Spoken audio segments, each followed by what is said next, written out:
This conference will now be recorded.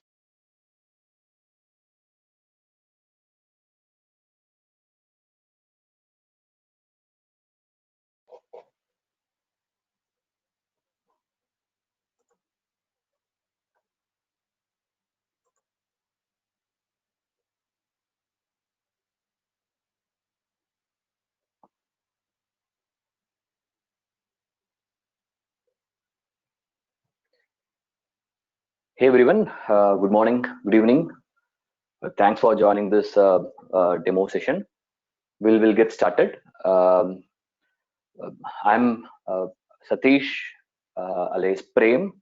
So please don't get confused if you see my names appearing differently in the chat panel or in the WhatsApp group. So today, um, what we are going to discuss, right? One, I wanted to give a brief introduction um, about the performance engineering, what is expected in the market, right? When I say market, what is expected when we going to join a new team or within existing project, what is the role of a performance engineer? One from entering into a new company, new organization, what they're expecting from a performance engineer in an existing project, existing engagement.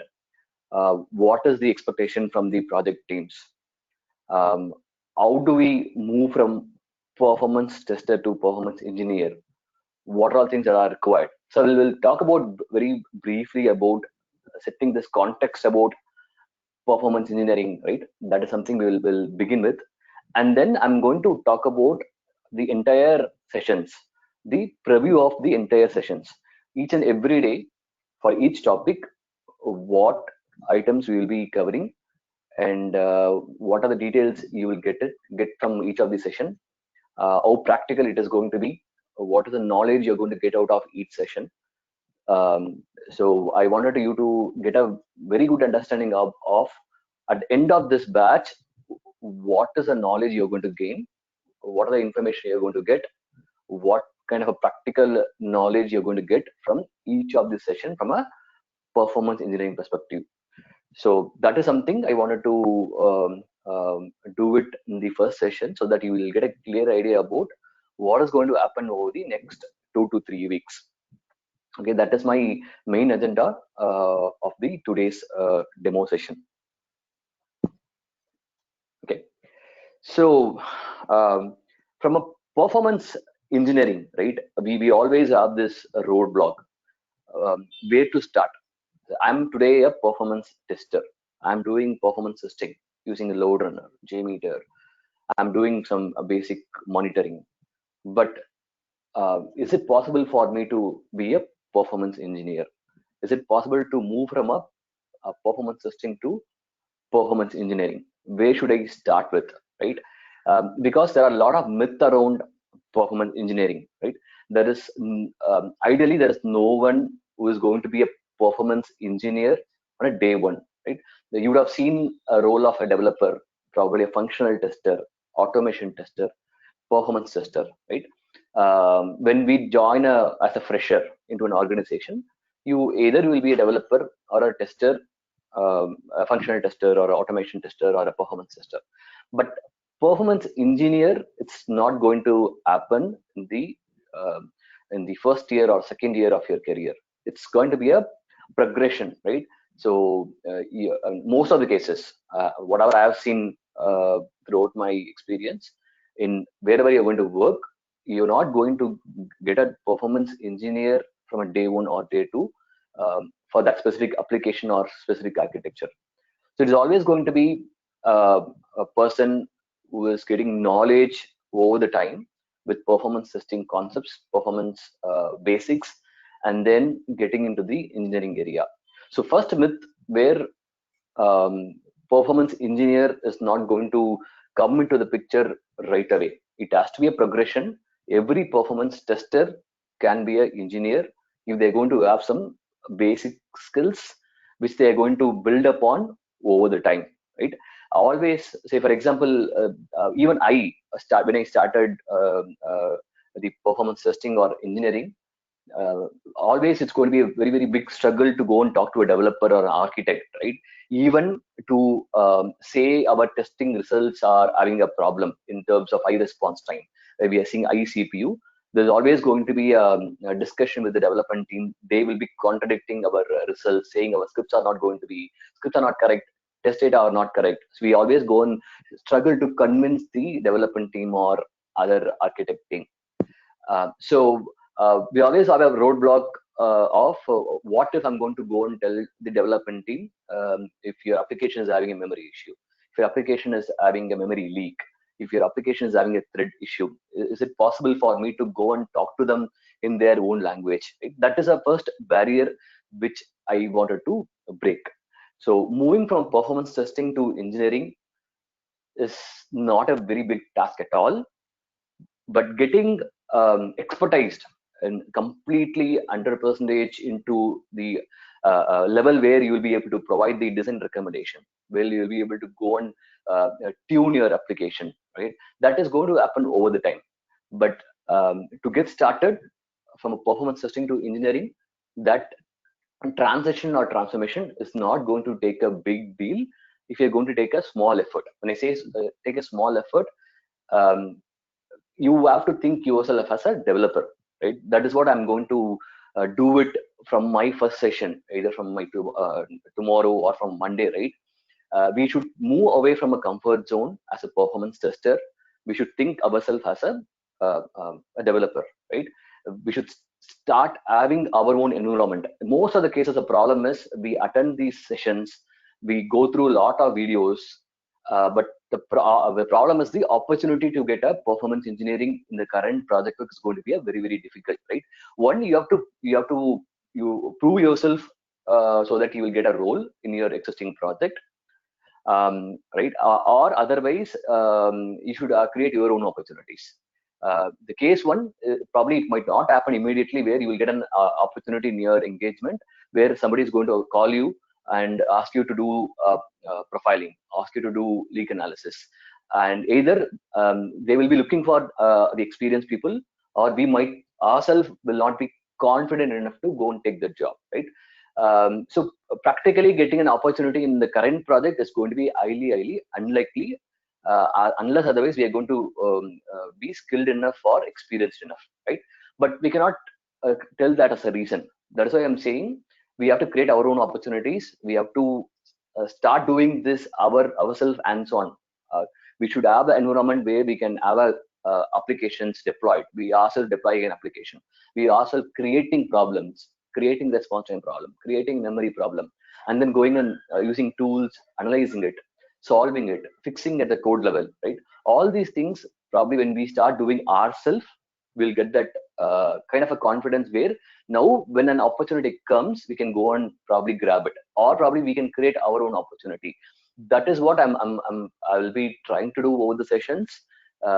We ourselves getting hands-on into these problems, uh, creating problem at the code level, deploying it, analyzing it, fixing it, and seeing how the problems are going to be in a real world. That is the objective of the entire batch, where we are going to break the roadblock of entering into an engineering, right?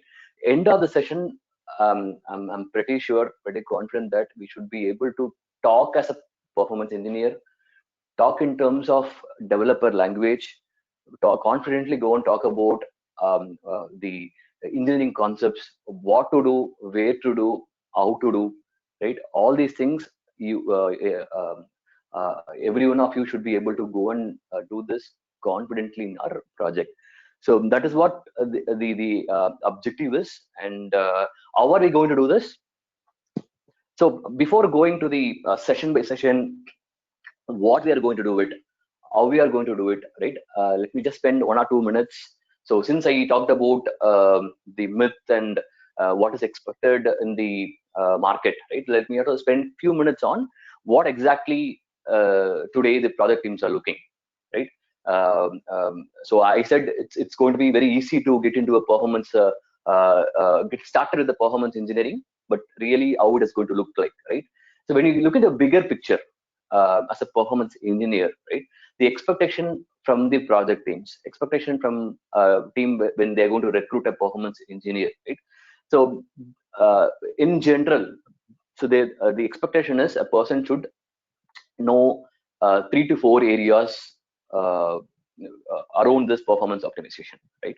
One, yes, absolutely, the performance testing concepts, performance testing tools is something expected, because in most of the places you have to know the knowledge of what are the SLAs, what are the non-functional requirements, and how to create scripts, how to use these tools wisely, the Jmeter or LoadRunner, execute these scenarios.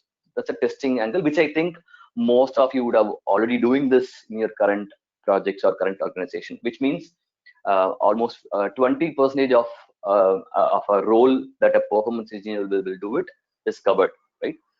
The testing performance concepts, understanding about the basic performance issues, what are the metrics we'll look into it when it comes to performance testing. The other parts are going to be, one critical part is the system analysis. When I say system analysis, system is a very wide topic, right? Analyzing the various components of your architecture, be it is going to be your app server or your client side part of your web application, your database, and identifying problem from Java perspective, from memory, from threads. So having a very good knowledge about the how to analyze. So finding bottlenecks, right? So most of the time, when again the common practice what we see in the performance testing is, so I have an application now, I got it, I need to run the test, I need to provide the results. Hopefully everything is going fine, right? I mean, hopefully if the response time is good, I'm safe. I don't need to run, I don't need to go and debug it.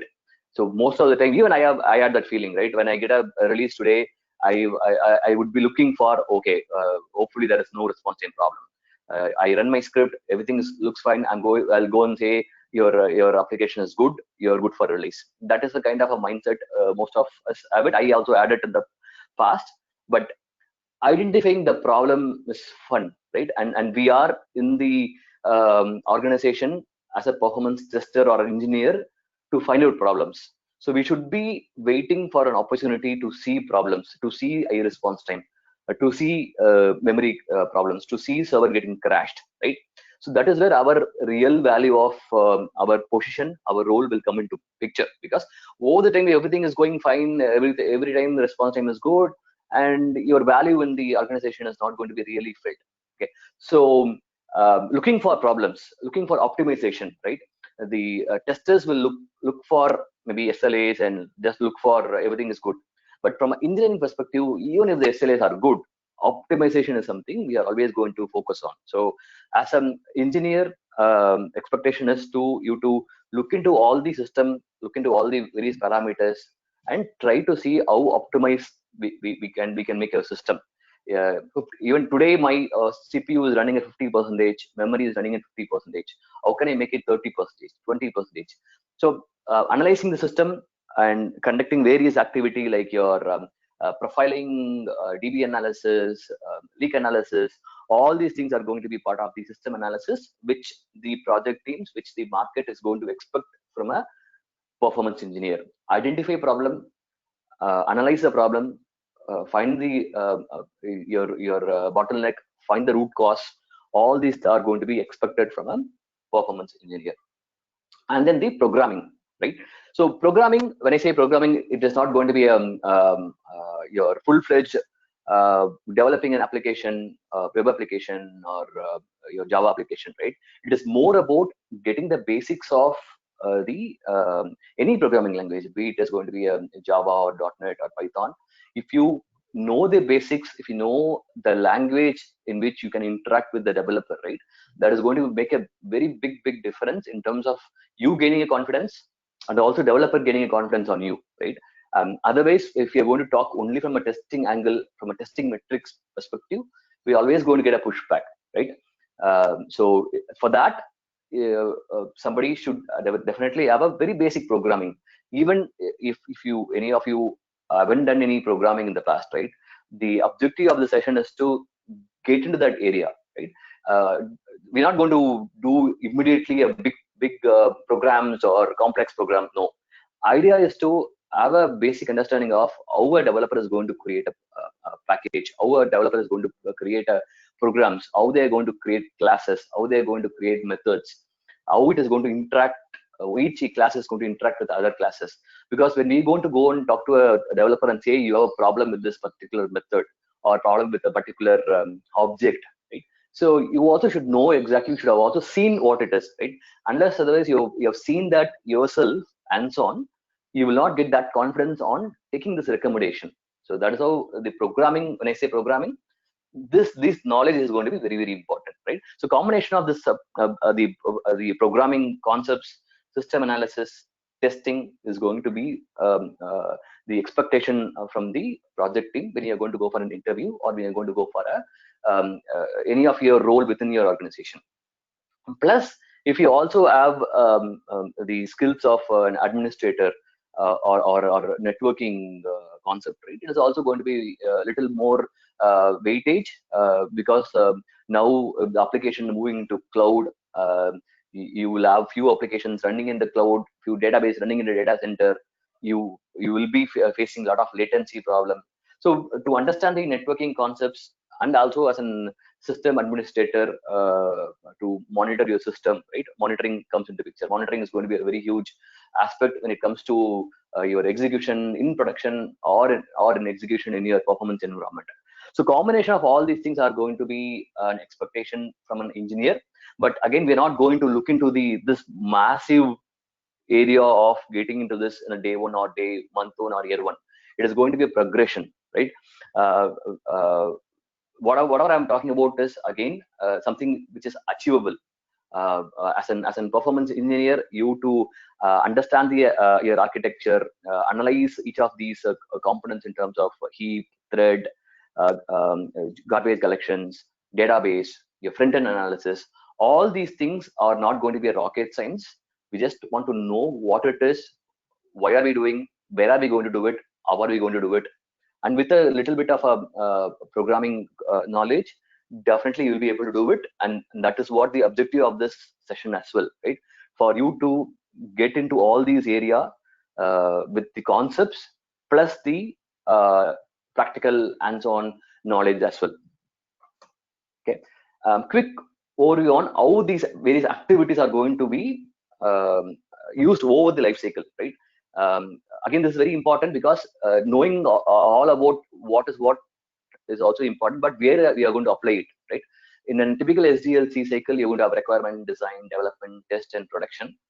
And each and every, so one more important aspect of performance engineer is you will be get an opportunity to work entirely in the SDLC cycle along with the other teams. Whereas as a performance tester alone, right? In most of the time, in say in a 1 year project, we will get into the only in the month of 6th or 7th or 8th month, where to create scripts, run execution, and to move out.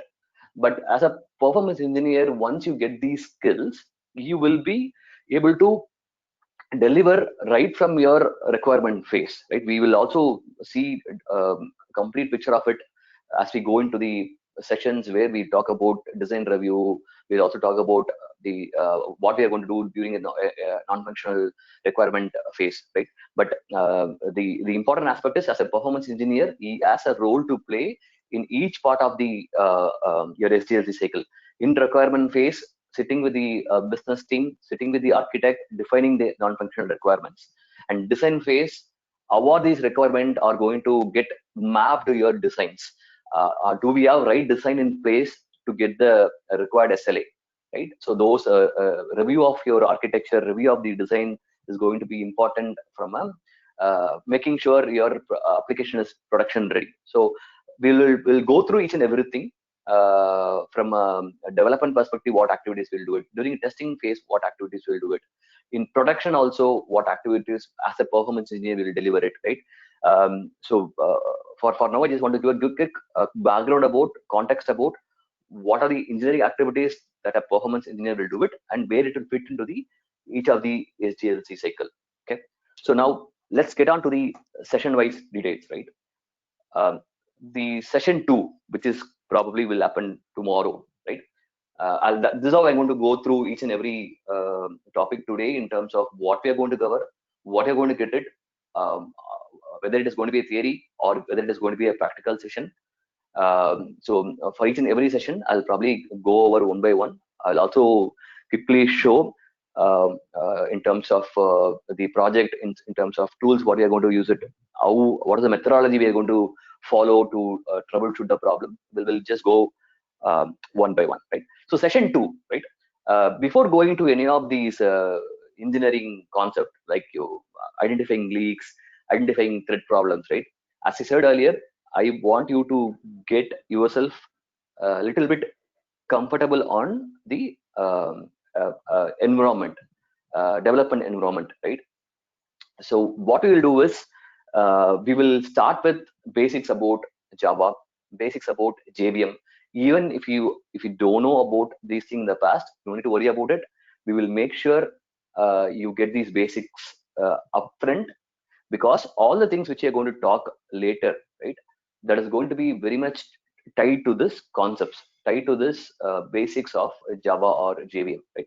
So we'll go over the architecture of Java, architecture of JVM from a performance perspective, right?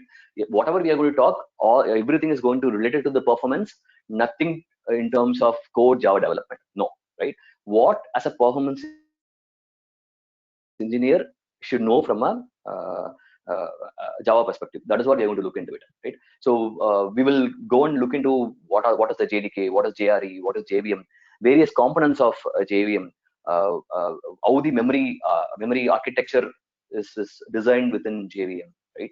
And then we'll also go and set up our own environment within our laptop, right? Setting up the Eclipse, setting up a web project, writing code, right? Practicing couple of programs, couple of class files. I mean, we should know how to create class file. What is class file? How to call one class file to another class file? What are the methods? What is object? Right? We are all going to see this when we are going to do analysis. I'm going to say my object is having a memory problem. I'm going to say my method is having a response chain problem. That is what we will go and provide the data to the developer, right? So when we go and talk in terms of methods or objects, we should also know what it is, how it is going to look like. How do I go and create a method? How do I go and create an object? That is what we are going to do it on session 2. Setting yourself, thinking yourself as a developer, getting this environment ready, and you go and creating the programs, compiling it, generating a war file, and going and deploying it in the Tomcat, right? So when you go into do yourself hands on all these things, now you'll be getting more confident about what actual developer is going to do it. And when you're going to do the analysis, you will be able to relate with the Java programs, relate with the class which you would have created, right? That is the intention about the session 2, right? So throughout the session, what I'll also do is I have a Eclipse project called e-library. Let me open that. Okay, so we'll also, as I said, we'll also go and create a lot of projects, a lot of small programs as part of this activity tomorrow. But from the overall session perspective, we'll use something called e-library, which is a web project which we are going to use it to create problems, solve problems, and do the profiling. All these things will be done through this e-library project, which is web project, right? So it is going to have the real-time, your servlets, your code, database connections. We will use MySQL database for the interaction, right? So we'll use this e-library, and so this is going to look like something like this, right? So this is a web application which we'll use it when we are going to analyze all the problems, troubleshoot it, and we'll also go and fix in the code. When we create a problem, we'll also see what is the problem, why it is caused, and we'll also go and fix it at the code level so that you know exactly what is happening. Right? That is the objective of using a real-time project. Okay, so day 1 or session 2 for tomorrow will be basically we'll be doing this, setting up our own environment, setting up this Eclipse, setting up this required jar files for an Eclipse to work, and we'll create programs. And we'll also get into the JVM architecture, about memory, about threads, how it is designed, how it is going to, how it is important from a performance engineer to know about this JVM concept, right? So this is very important, even if it is going to take additional 30 minutes, 1 hour, if it is going to even overflow to the second day, we will do it, because this is very, very important for you to get it before we go into the other sessions. And then we will, the way we are going to address the problem, or get into the engineering area, right? So I told about this requirement, design, development, test, and production, right? So as a person, when we going to say, we'll leave about NFR and design maybe for the later session, because that is going to be, this requires you more knowledge on certain areas, right? We should know about the leaks, we should know about the concurrency problem, thread problems, how to monitor. If you know all, end of the day, probably say 1 or 2 weeks, you will get to know all these things. And then if you go and look into how to define the NFR, how to create strategy, how to do the design review, it will be very, very easy. So what we'll do is, the requirement, the activity which we'll do during the requirement stage, activity what we'll do during the design stage, that will park it for the end, and we'll start with the development, right? The main reason is, that is for the NFR definition, design review are going to be more theoretical. Plus, when you know about yourself, how to do code profiling, how to identify memory leaks, what are the various tools, you will be able to yourself easily understand when I'm going to talk about NFR definition, or design review, or the engineering strategies. So that is the reason I'm intentionally parking it for the later session. So the way we are going to do is, we are going to assume yourself as a performance engineer getting into a project where application is getting developed, right from the beginning, right? When they are going to develop few pages. I'm not talking about we are going to do a load testing, that is going to happen at the last. Right from the beginning, when a developer is going to do a development, you're going to get few models, few pages ready. From that time, how are you going to get involved, right? So when I'm saying how are we going to get involved, assuming that there's a web page developed that is getting deployed, right? A very small module, maybe a login module that is getting developed. That point of time, as a performance engineer, how are we going to find bottleneck? How are we going to optimize it, right? First thing is response time analysis. We will see whether a particular page which is getting delivered, what problem it is having with respect to response time. How are we going to identify the bottleneck? How are we going to use tools to do it, right? So throughout these, as I said, throughout this every topic, we will use the Eclipse project. We will create problems. We will use tools to go and identify what could be the problem, and we'll go back to the code and we'll go and fix it, and then we'll come to the tool to see how the response time is looking like, right? That is how we are going to handle every session. It's going to be theoretical in terms of concept, because that is important for you to know, get comfortable with the concepts, and then hands-on, where I'll walk you through the problem as an user, what problem I'm seeing from the application, and using the tool, how are we going to get into the root causes, and then we'll go back to the code and see what could have caused this problem, and then we are going to go and fix it, and then come back to the tool, see the tool showing the good response time or improvement in memory consumption. The session 3, we are going to start with the response time problem, right? Probably I'll give a quick preview of how this is going to happen. For what I'll do is, I have the files with the response time issue, with the memory issue, right? I'll go and deploy this war file. So for example, I have a response time issue war file. I'll go take it, and then I'll go to my Tomcat. So these are all things we'll do it in every session, right? How to create a war file, how to deploy it. Web apps. I'll go here. I'll go and delete this. I'll go and copy this, and I'll go and start this. If it is running, okay.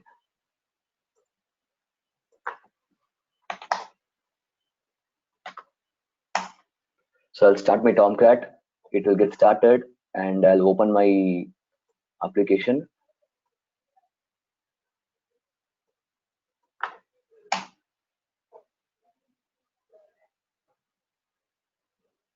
Yeah, and then I'll also use the couple of tools, right? I'll keep using my JVisual VM. I'll use JProfiler. Okay, I'll go and attach this JVM.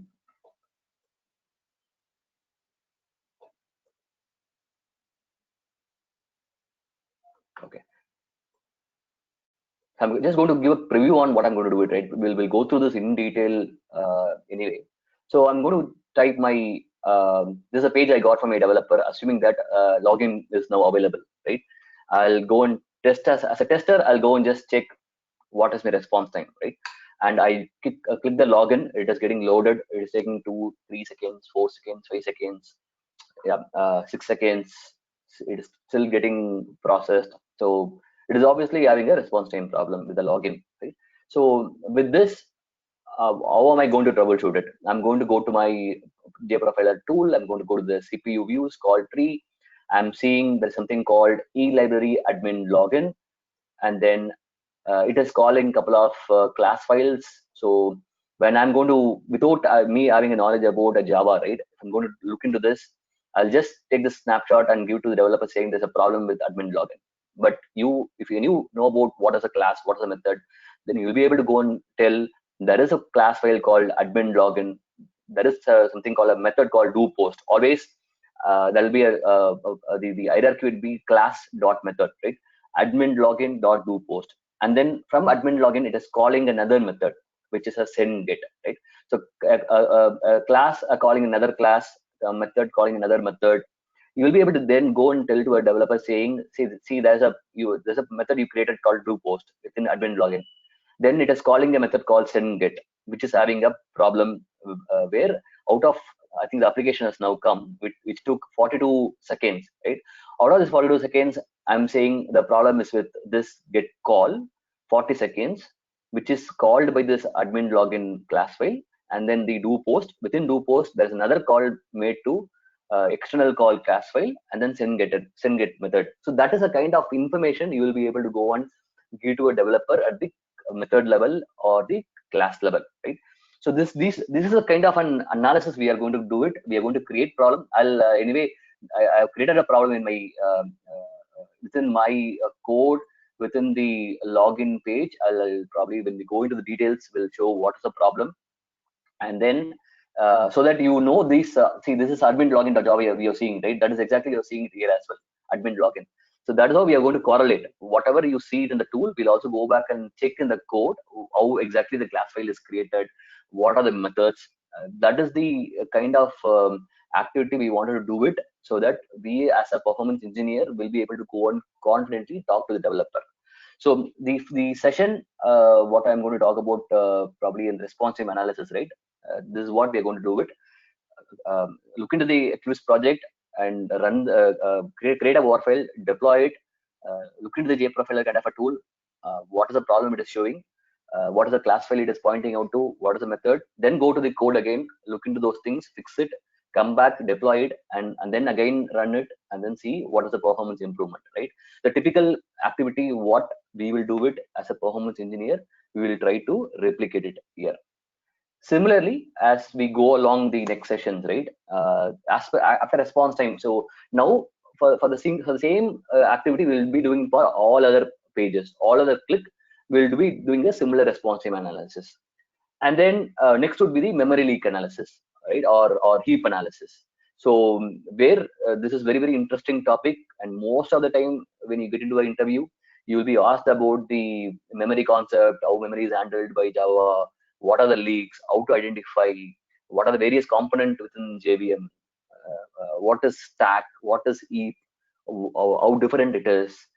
So we'll go through all these things a very interesting way, though it is a theoretical concept about memory, but will make it very interesting to understand these concepts, right? The difference between stack and the how Java handles these different components.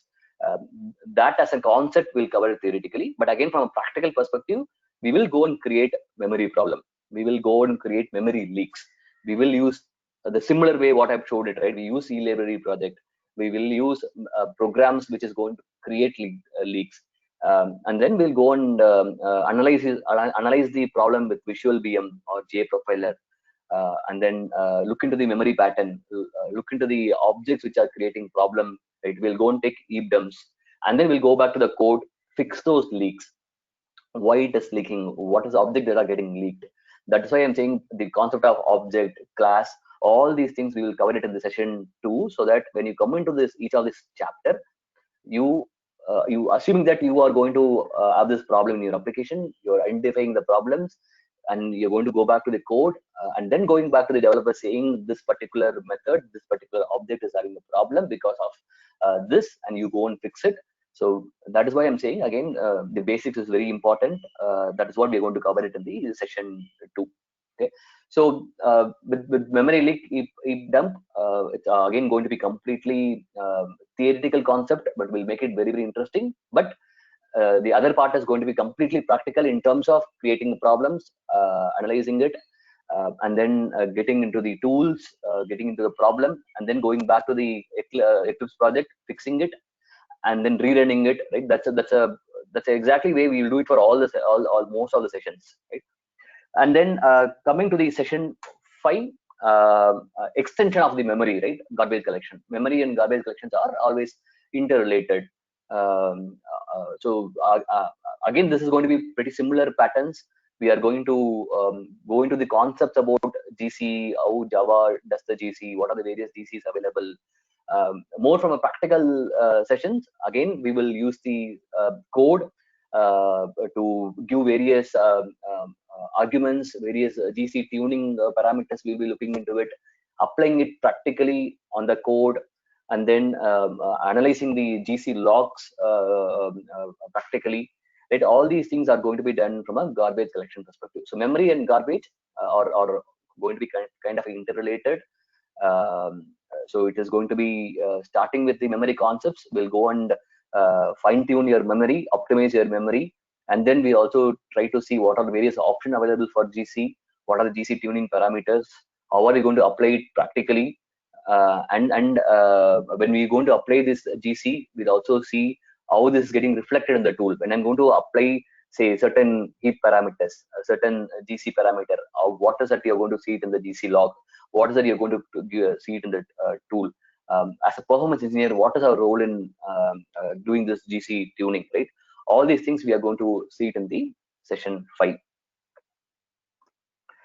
6, when you look into JVM, always there are going to be two main problems. One in terms of memory, one in terms of the thread conception or your thread locks, right? So this is where we'll go and discuss about the thread concepts, how threads are created, how threads are handled by JVM. Again, this is going to be a theoretical plus practical. Before going to practical, we'll understand about what are these threads, how these threads are created, what are the various states of these threads, right? And then we'll go and create live problems, right? So we're just not going to just talk about thread logs or thread staying longer time without doing any activity, blocking other threads. So we'll again go and create problems, live problems in the code, and then deploy the war file, and we will run the applications concurrently for 2 user, 3 user, see what are those problems, and then we'll go and create the thread dumps, analyze it, and then see what is the analysis going to tell, what are the dump is going to look like. With that dump, how are we going to go and fix it, right? Then we'll go and fix the code. We'll again rerun it and see whether the thread issue is fixed or not, right? So always we are going to do this end-to-end cycle, right? We create issue, we test it, we use a tool to understand the problem, we go and take heap dump or thread dump, look into the dump, and then find out the problems, and then go and fix it, and then do it again to see whether the problem is fixed or not. That is a performance engineer life cycle for every problem, right? So that as well we'll do it for the thread dump analysis. Okay. And then we'll move along. Say for now, your response time problems are addressed, your memory problems are addressed, your thread issues are addressed. Next big component is your database, right? As a performance engineer, there's a line between your database DBAs and a performance engineer, right? You as an application performance engineer, what is your role in analyzing the database, right? Because you're not going to be a DBA, you're not going to be a database architect. That's a separate area, right? So we'll not go into in depth of how are you going to tune your database. That is not going to happen unless otherwise you're planning to be a DBA, or you wanted to be a database architect. That's a separate extension of an performance engineer, right? We're talking about an application performance engineer. From an application performance engineer perspective, how are we going to do the analysis on database? How are we going to find out the problems in the database? How are we going to provide recommendation, right? That is what we look into it from a database performance perspective. And we're looking to, probably you would also heard about now about MongoDB and Elasticsearch, right? We'll also cover basics about what is NoSQL database. From a performance perspective, what is the difference between your traditional Oracle or NoSQL database, right?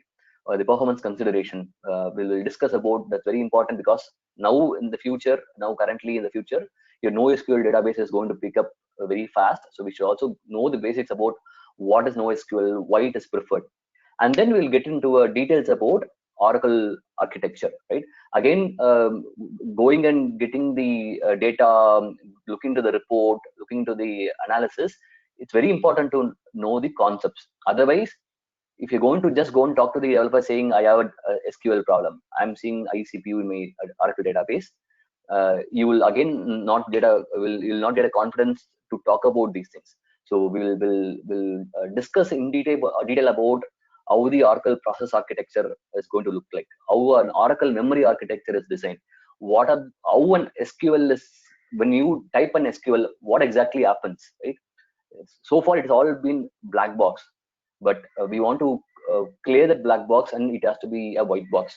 What exactly happens when I type an SQL? What happens exactly inside an Oracle database, right? All these things we'll try to understand very much important, because that is how you will be able to go and talk to a developer in their own terms, in their own terminology, right? So we'll look into all these Oracle process architecture, Oracle memory architecture. Then we'll get into a database monitoring, right? What are the things which we'll monitor? How are we going to monitor it during a load test in production? How are we going to make use of AWR reports? What are the each and every section in the AWR report? We are going to look into it in detail. We'll get into I have a couple of AWR reports which will also get into the details when we go into that Oracle sessions, right?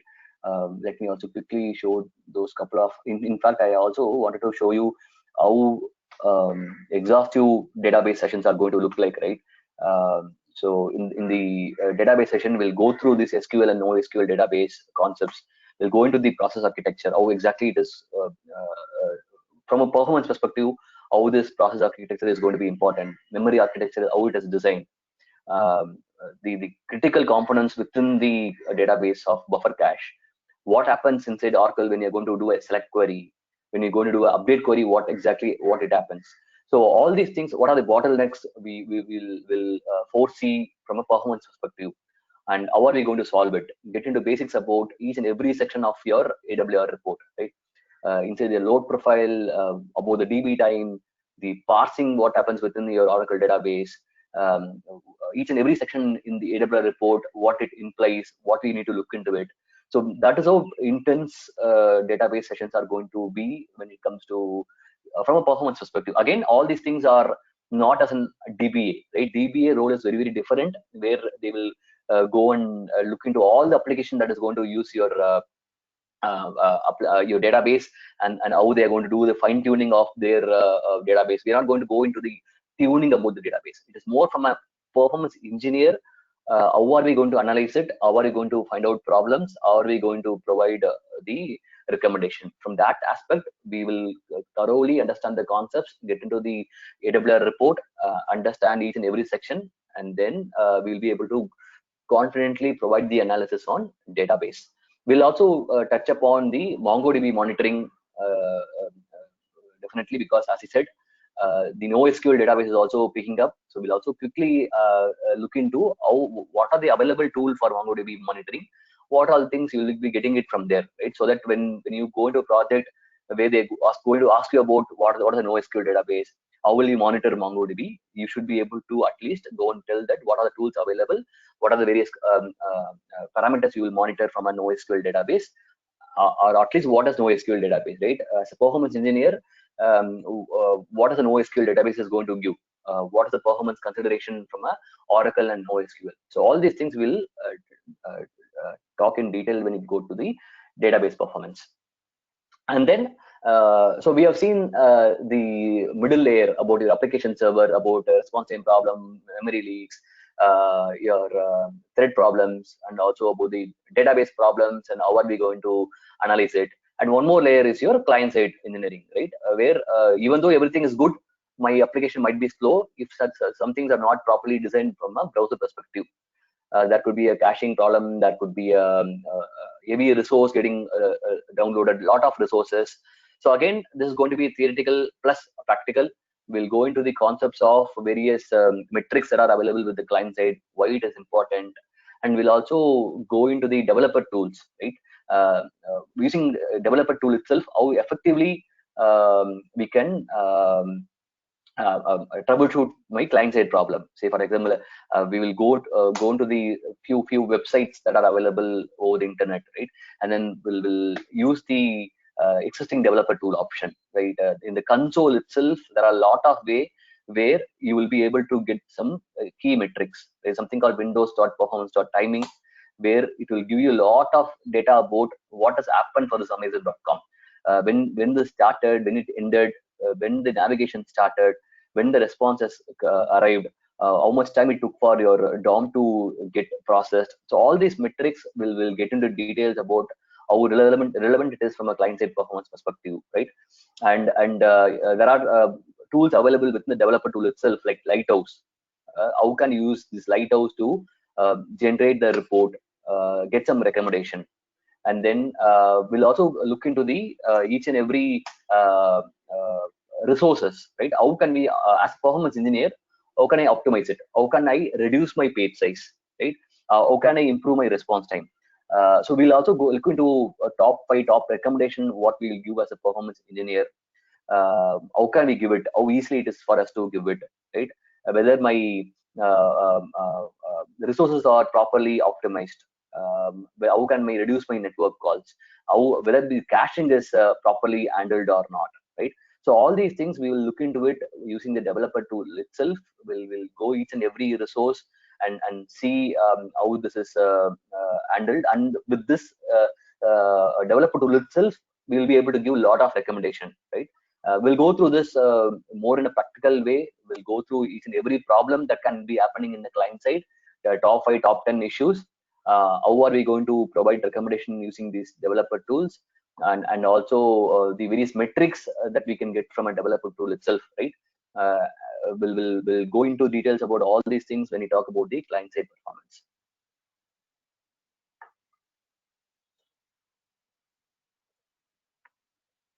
Again, this client side performance, most of the case we will not address it, because we'll do load testing. We'll say my response time is good, but a problem would be there will be a lot of problem from the client side perspective. So as an engineer, we should also look into this area, try to see what is the optimization we can do it. And then so far we have seen about your web apps, right? Browser, we open the browser, navigate, find out problems. From a mobile perspective also, we look into this as a performance engineer. From a mobile native app, what are the things we will be able to do the analysis? Say for Android, what are the tools available for you to get these similar metrics, what we'll get for a server, right? Your Android mobile itself is a server where you're going to deploy a native app, your Play Store apps. So there could be app crashes, that could be battery drains. You would have seen your app getting crashed, right? You could have seen your apps are very slow. So as a performance engineer, how are we going to address this problem with your mobile apps? What are the tools available? How are we going to even take dump from your mobile apps, right? how are we going to analyze the network parameters? We'll go through how we want to use the Charles proxy kind of a tools to analyze the network calls that will go out of your mobile. And we'll do again. This is going to be a theoretical plus the practical sessions. We'll go in detail about the mobile app performance engineering.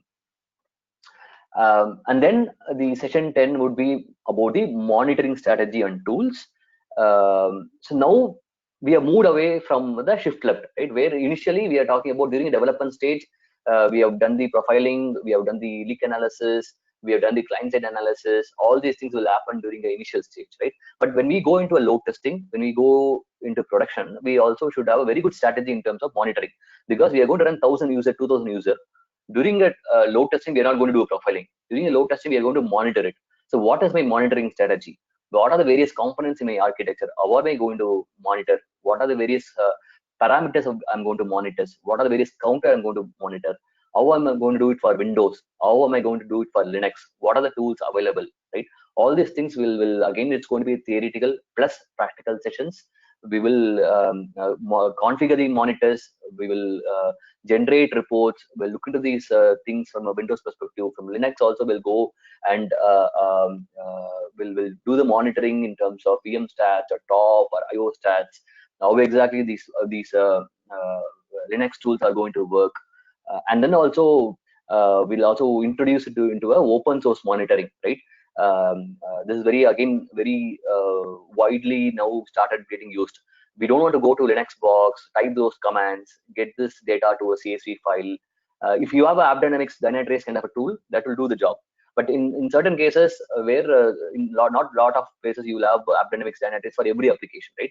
We don't have these tools, AppDynamics kind of a tool, Dynatrace kind of a tool. What we are going to do it as a performance engineer, how easy it is going to be getting these performance counters. So will also go into open source tools like Telegraph, InfluxDB, Grafana, where we will go and configure these tools. We'll do a practical session of how are we going to configure this tool, how are we going to monitor it using these open source tools from a monitoring perspective. So again, this session is going to be a combination of theory plus complete practical session in terms of configuring the monitoring tools, getting the metrics, getting this analysis in a visual presentation.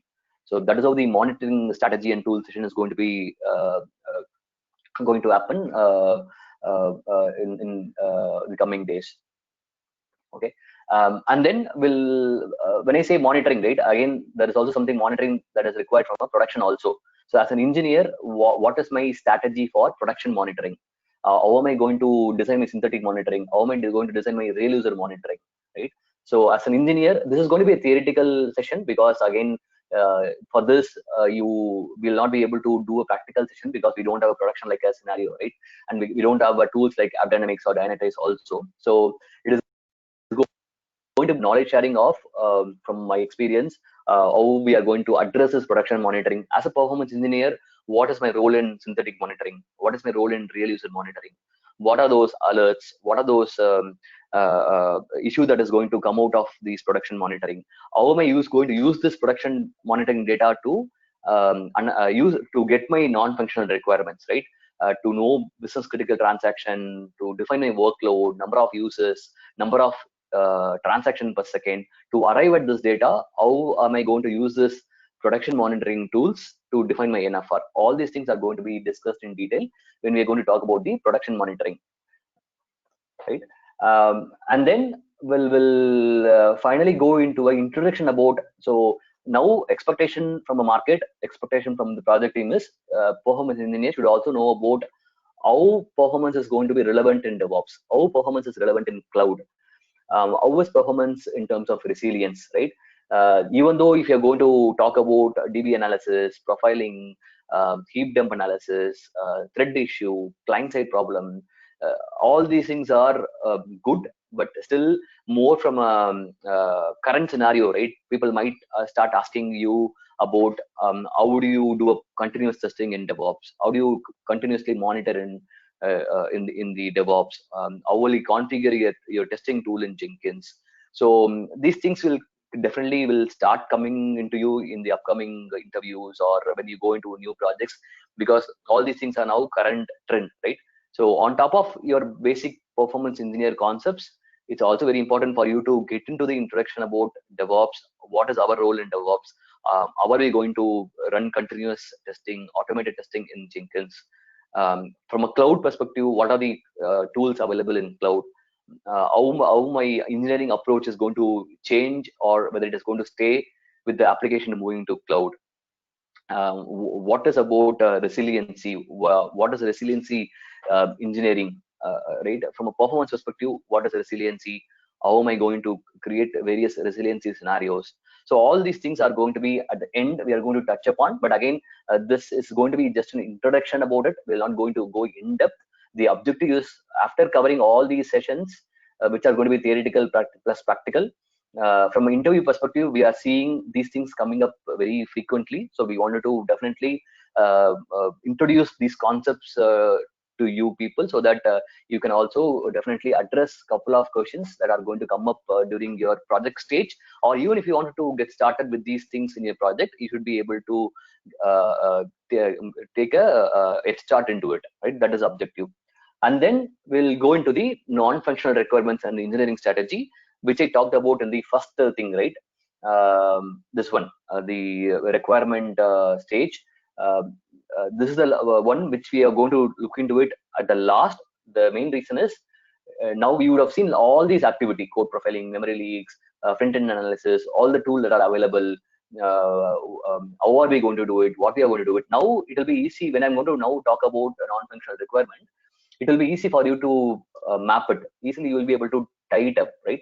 When, if at all, if I'm going to talk it now in day one, it would be completely theoretical. You will not even understand why are we going to do it, what are we going to do it, what is the engineering plan, why these things coming into engineering plan.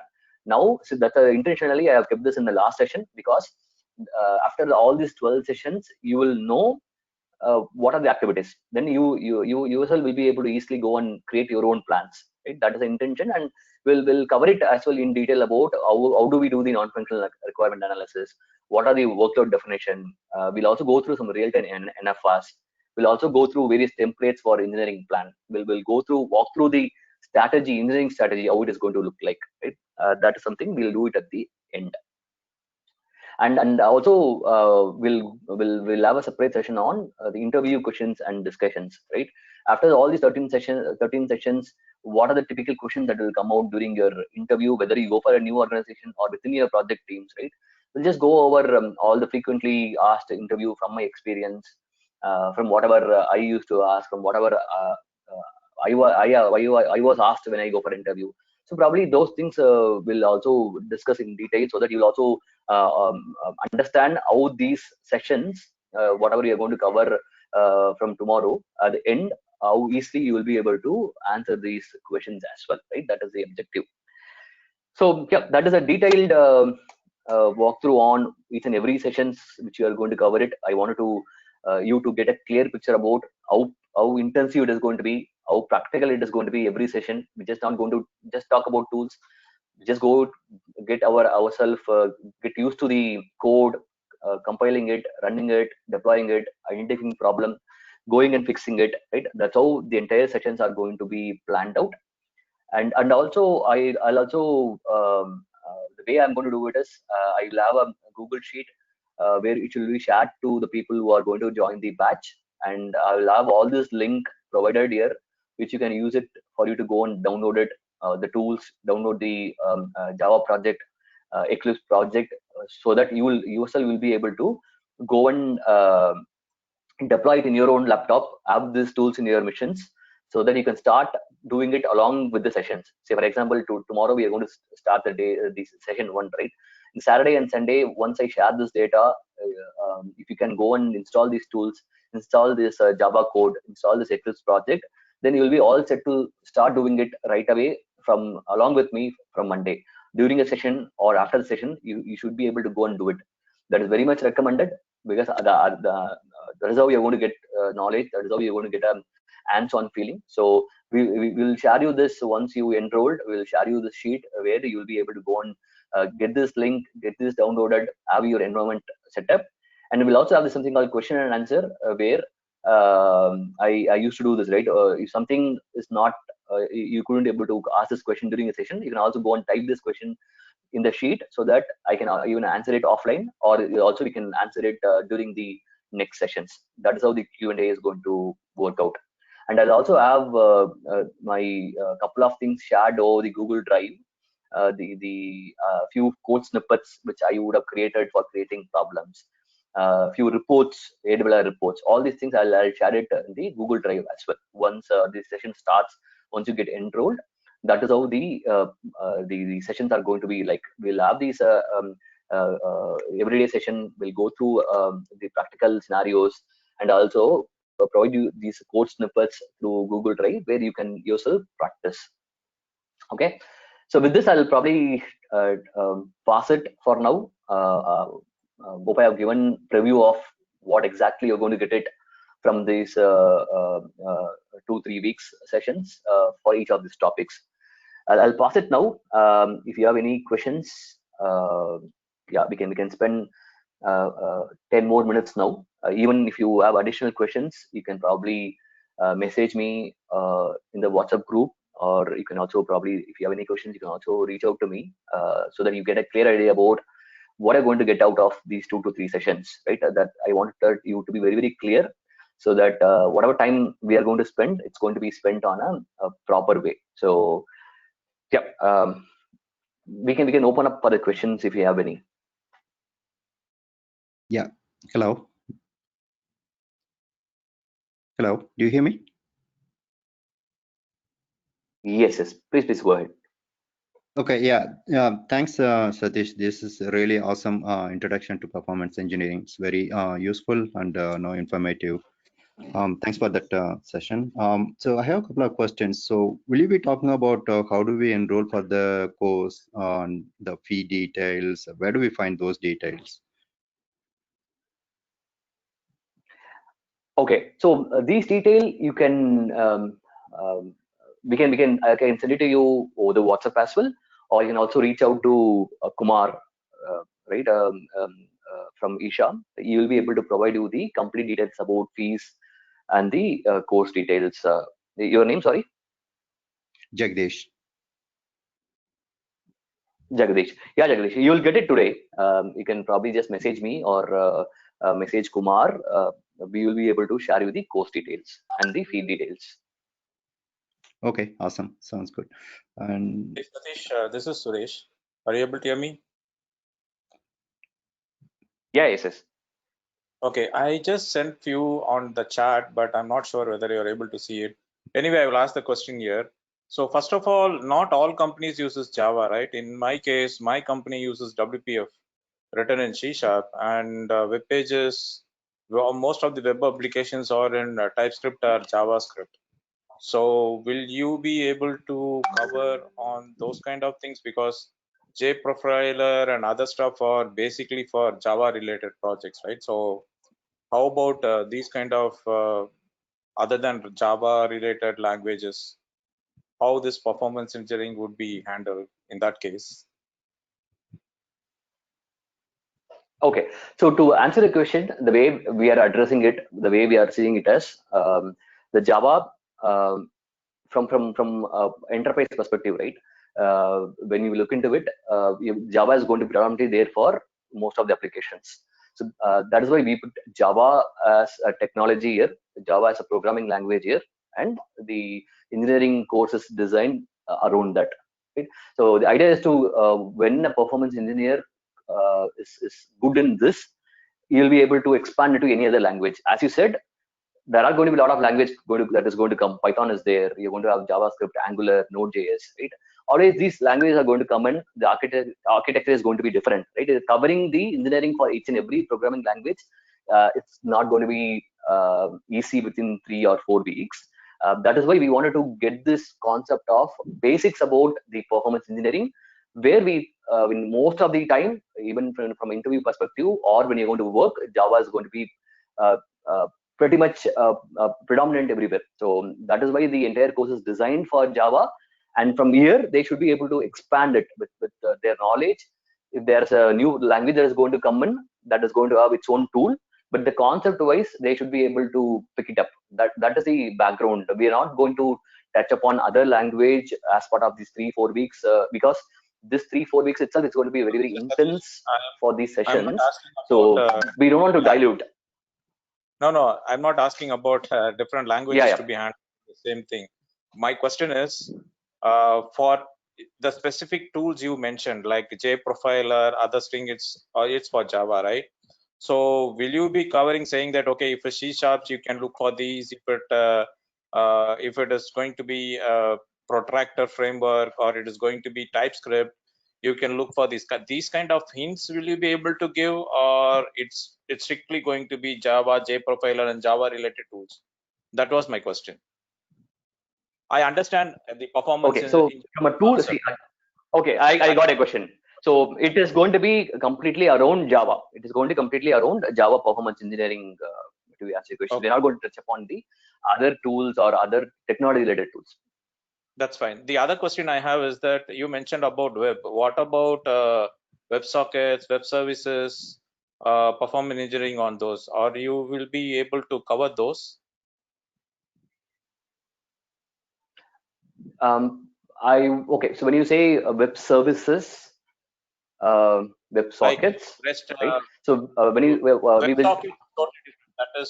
That is going to be what is it? We use in our project, we use mostly WebSocket because we need a continuous data to be flow. But we have APIs which we use for REST API and SOAP UI APIs we use.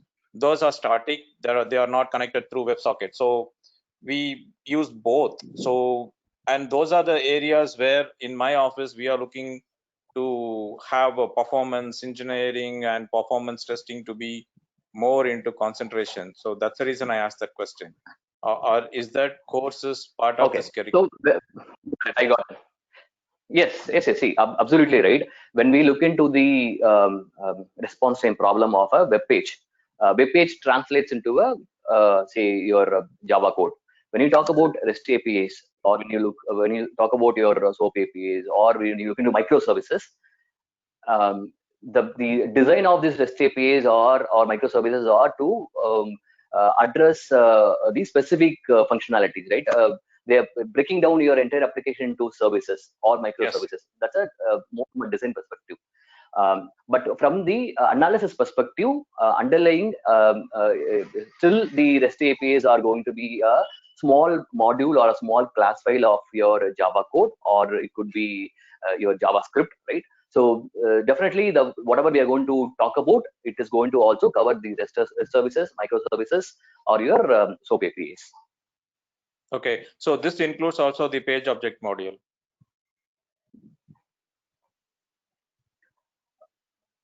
This also will see again the page object module. Yeah. See, again, what I'm saying is all these are going to be design patterns, right?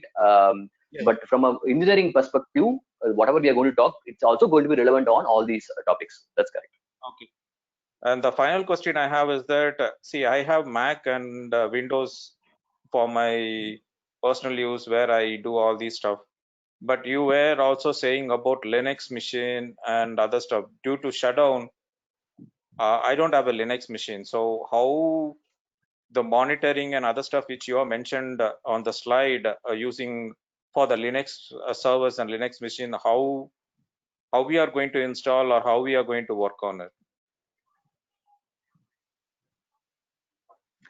Okay, so good that you have a Windows machine for you practice, right? So Linux, from a practicing perspective, I would recommend I use Amazon AWS machines, right?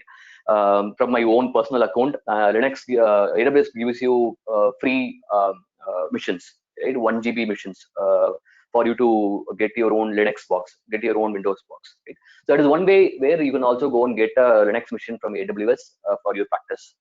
That is one possibility for sure. That is what I even do. I don't have Linux servers, right? Obviously, every one of us will have only Windows machine.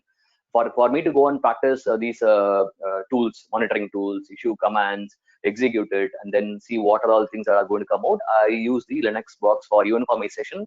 I use the AWS Linux box, free tier Linux boxes. So which you can also do it for you to get a hands-on. Oh, thank you very much. So will you be covering how to get that AWS and other stuff? I'm just asking in general, even though I'm aware of it. We'll not cover it in the session, but if you want the details about how to get a AWS account, how to spin up the Linux box, I can send you definitely the details around that. I should have a documentation or a video which I can pass it on for sure to aid you to get those things to you or other people also. Okay, thank you very much. That's all I have. Yeah, that would be helpful, Satish. Some instructions. Okay. Yep, thanks. Yeah, so sure. Because not everyone is going to have a very good laptop. So AWS machines are very cheaper as well, which you can definitely use it for the hands-on.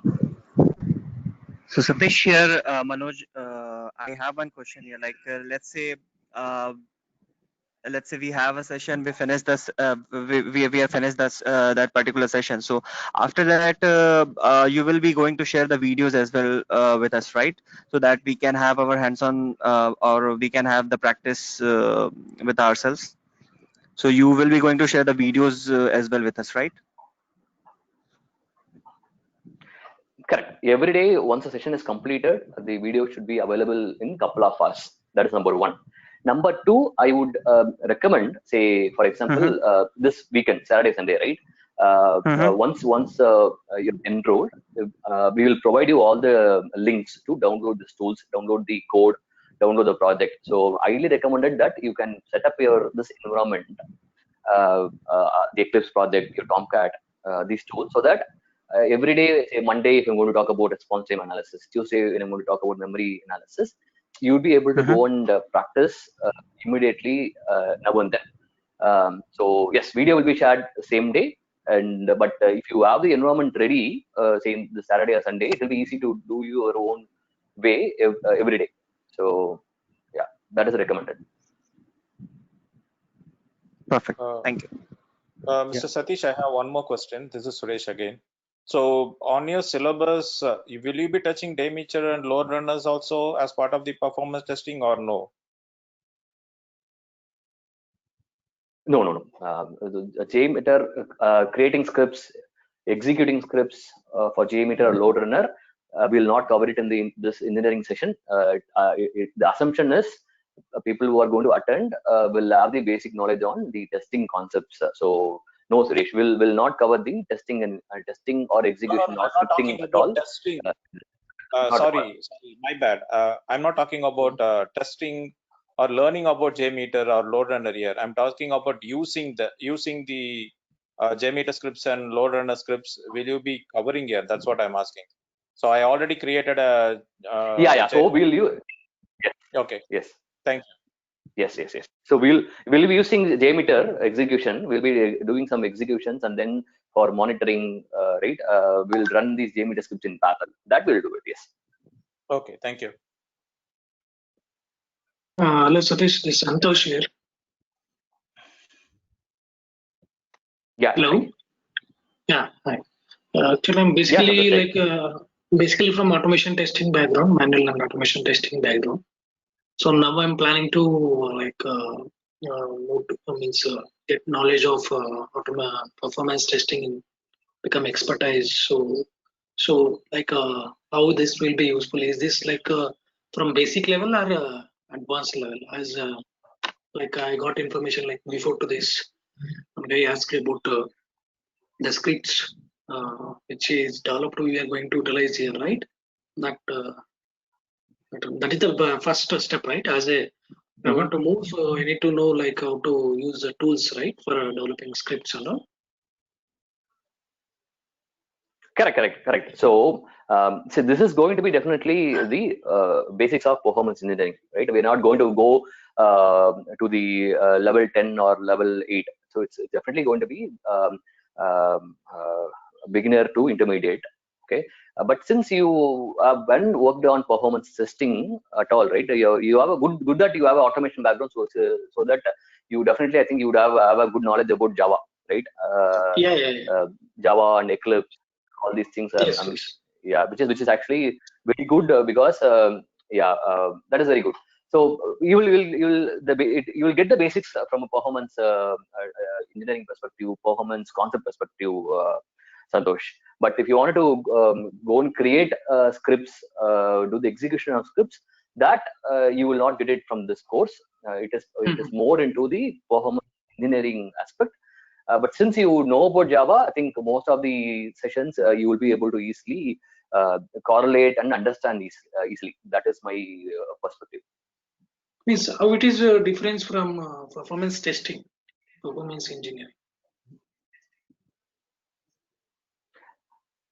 Okay, so performance testing is more about you going to test it and validate it.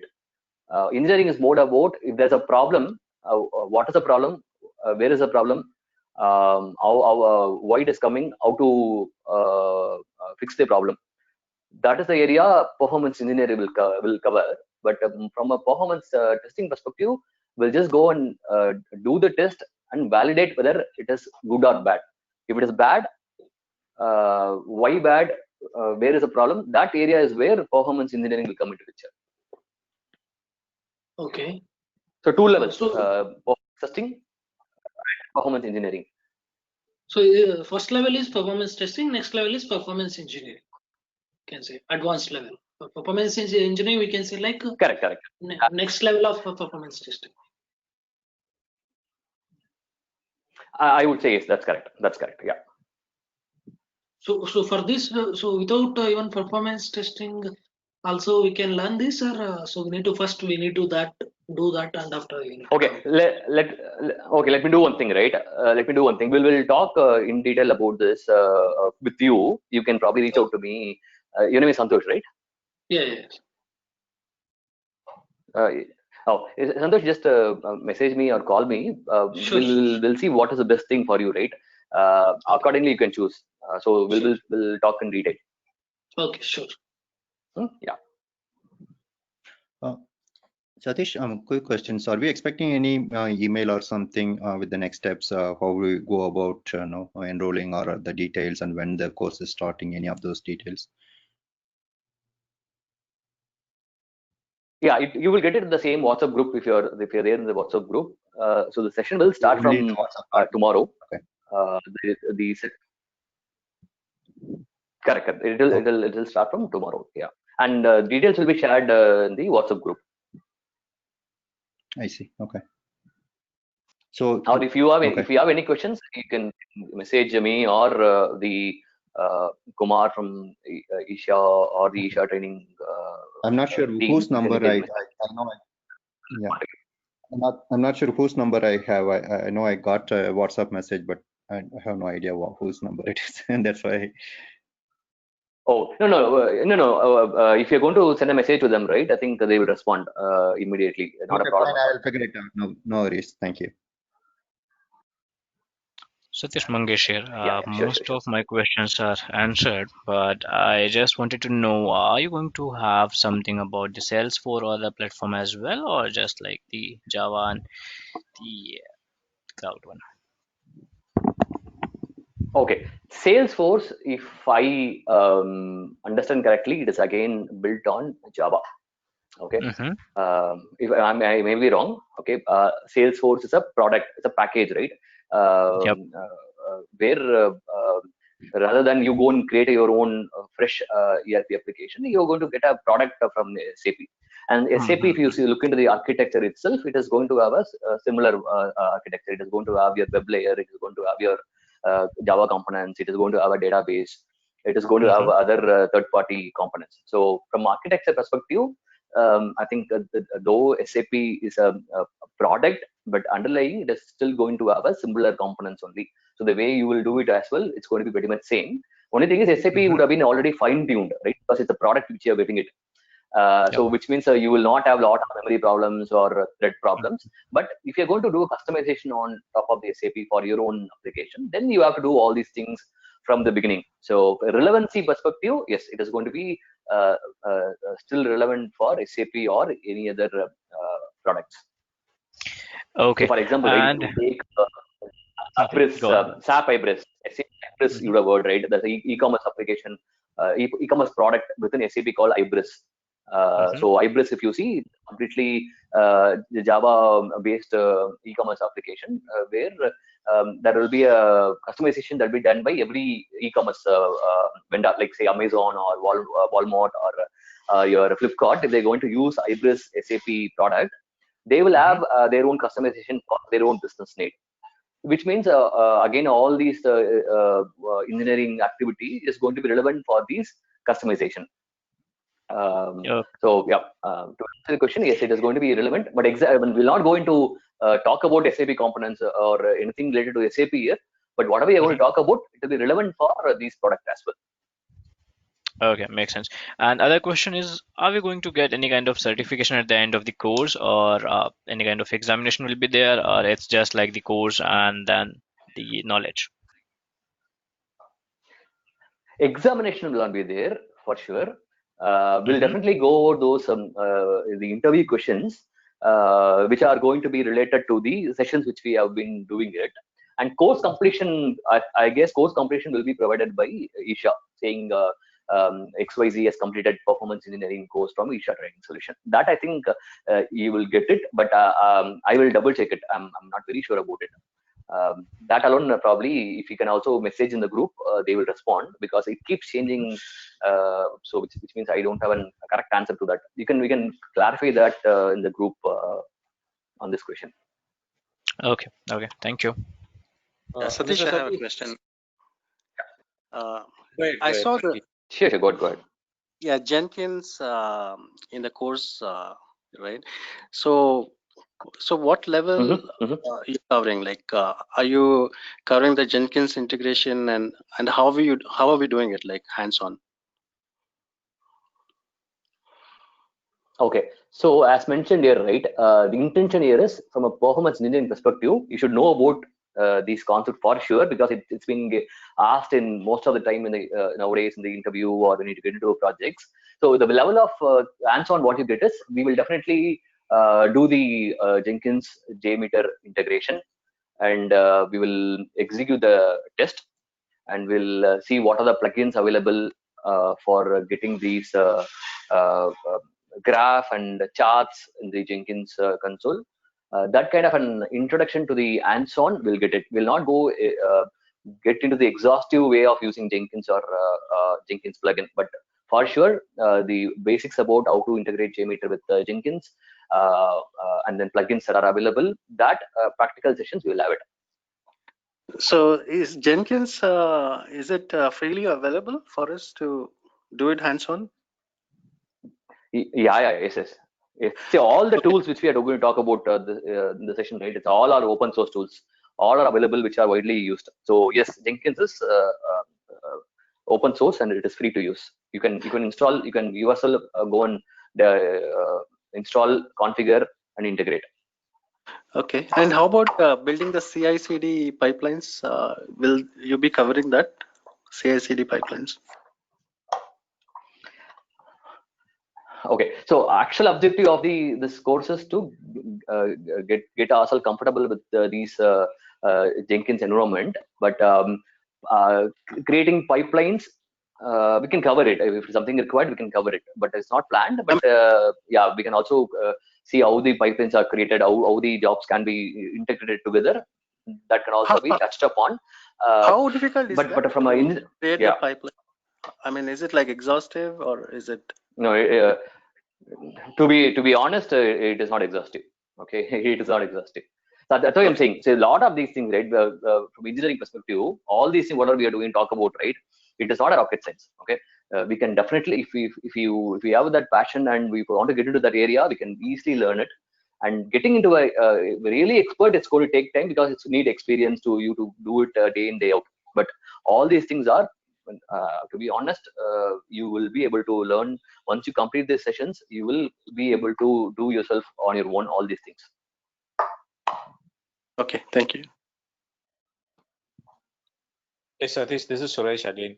So in typical real time, we all work behind firewalls and proxies, right? So will you be giving any advice or any lecture on that, how a performance can degrade, because since we are behind the firewall and proxy, those kind of things?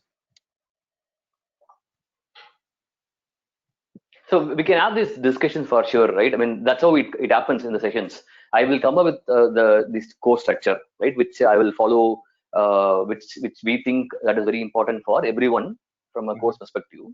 If you have any questions, right, definitely we can discuss it. So definitely, if I know the answers, if I have done it, definitely I will share that information, or I can even find it out. We can do that even offline. You can post that question, I can answer it. Whatever I've planned, that is something I have already covered today. Outside of that, if you have any practical scenarios which you have faced, which you want to discuss during the daily end of the sessions, if you have time, we'll do it. Or if you can just put that in the question and answer, right? We'll also allocate some time to go over that, or I can also probably explain you that in the sheet itself. That's how it is going to happen, Suresh. Okay. So I'll go with my the course, whatever is planned. Outside of that, something if you're looking for some questions and answer, we'll definitely, if I know that, I'll be able to answer it offline or during session. Okay, thank you very much. That's all. So there's just last question from Sure, my sure, end. Suresh. It's like, what would be the No problem. course timing? It will be the early morning every day, or like? Yeah, it is planned in such a way that it is not interfering with any of our work, right? So the planned timing is 7 a.m. to 8:15 a.m. and probably we can, depending upon the questions, we can stretch up to 8:30. Okay, because I'm in Malaysia right now, and it seems like it's my working hours so I'm 2.5 hours ahead. So 7 is like 9:30 my time, and that's my working hours. So it's difficult I for me know. to manage. So, anyways, let's Okay, I see got how I it. can plan. That's a difficult. It's going to be with a different time zone. Yeah. Sure. Please. Yeah. Thank you. So Satish, just to be sure, it's the same time as this demo session. Is that correct? I think that's what you. Correct. That's correct. That is correct. Yeah, and at the same time, now it's almost 8:31, right? We'll wind it up by 8:31 in most of the cases. Yep. Okay. Sounds good. Thank you. Yep. Thank you. Okay. Awesome. So if you still have any other questions, you can put it in the WhatsApp group. We can definitely, I can answer it. If you still have any more questions, also we can also have a quick 5 minutes catch up whenever we both are available. Okay. Okay, Satish, can you share this deck about the course, the one which you're presenting? The course content, I think it is already available in the website, or it should be there in a document. I will send it to you. Okay, thank you. Yeah, we will send it to you.